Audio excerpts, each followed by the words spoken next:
This is my first cell phone related video on my YouTube channel, and I'm not going to do reviews. There's already enough of guys doing those. But I keep hearing all this stuff about ads in the Samsung software and under One UI 2.0, and I'm like, I don't know if it's there. And I'm not a Samsung person. I'm a Nexus Pixel guy, but I picked up the S20 because it was just too good compared to what Google was offering, and I just don't do iPhones. It's not my thing. So I'm like, I read these articles and I'm like, really? There's a lot of ads? So I don't use a lot of Samsung software because I think that Google solutions are usually better. But there are a few things I do use that are Samsung. The first thing I use their Recorder app because it's built in. Well, it's not built in, but it's a free app. Google doesn't offer one, and it meets my needs. It's pretty clean. Here's the app here. I don't see any ads. No ads there. Um, I use Bixby Routines. I can go into Bixby Routines real quick. Let's go into the settings this way and search for it because it's the Bixby Routines. Let's open that up here. There are no ads here in Bixby Routines, just a bunch of settings. Different things that I can do. Yeah, I don't see anything there. Maybe if I go over to the app, let's see. Okay. Yeah, no, there really isn't anything there. Um, okay, so let's scratch that. Well, how about the dialer, right? Because the dialer is something that I heard explicitly there's going to be ads in the dialer. So I go into the dialer, and now just so that you know, when you come into the dialer by default, you don't land in places unless that's where you were previously. Usually you'll land in keypad. It may have a memory. I don't make that many calls actually. Recents and contacts I'm not going to go into because you'll see numbers there. I don't want to have to edit anything in post. So I go to places, but I can tell you that there's nothing in recents and contacts and there's nothing in keypad because you're looking at it. I go to places, there are no ads here. Now you'd say, no, but there are ads. Just go ahead and click on some of those things. Okay, well let's click on Bacon's, Donuts, and Subs. All right, so it looks like it's got some Yelp reviews. Scroll down. Oh, look, there is an ad right here. Let's get that pen tool out.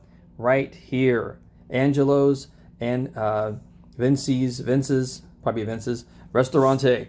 All right, okay, so there is an ad there. Now, I'm just going to be honest with you. I'm going to be honest with you. To me, is that any different functionally than the similar places? No, it's not. It doesn't really matter. I'm sorry, I don't care. I don't care. Some people could complain and say they really care about that. I really don't. I don't think it's a big deal. When you go into the categories, it looks like we're getting ads too. And that's the same place, right? Angelo's and Vince's Restaurante. And I know it's not Restaurante, but I'm being silly and I don't care. So it's just, so I guess if I go into the categories, we do get some of these. It's the same ad apparently there. So this whole thing we're doing where we're pretending that there's all these ads throughout that you can't avoid. I'm sorry. First of all, I didn't have to do anything to avoid these ads. They're just barely there. And by the way, you have to opt in over here. When this Places tab down here, you have to opt in just to be able to get anything in this tab. You have to opt into a service to allow that to work. So when you get the phone, that's not just going to be on anyway. So I had to opt in to be able to basically see very minimal ads, and I don't care. And the way it's contextually, I don't see that as really being any more invasive than the ads in Gmail. Some people complain about I can go to my Google feed.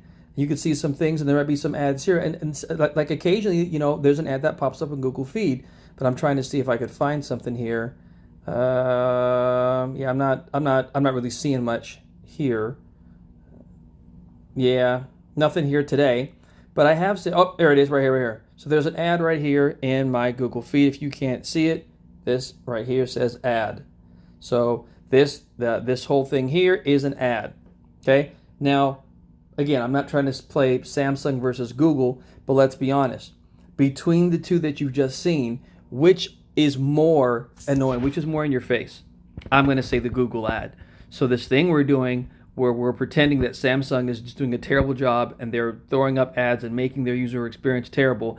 I'm gonna call BS on that. I'm sorry. That's just not it's just not true based off of my experience, and I'm aware that my experience is anecdotal. I haven't gone through all the Samsung apps, but for the apps that I use, I haven't had any problems like that. So I don't know. I don't know. That's my experiences. Anyone else out there on the S20 line, pleased, displeased? I really don't see a problem.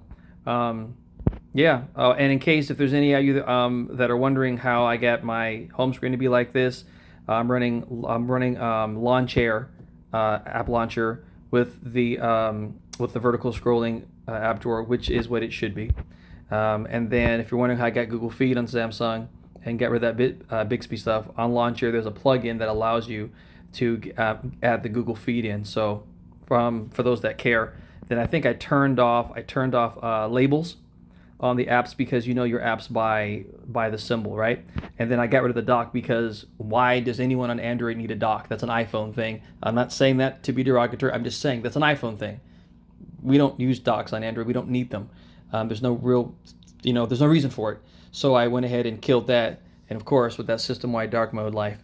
So anyway, that's all for me. That's all.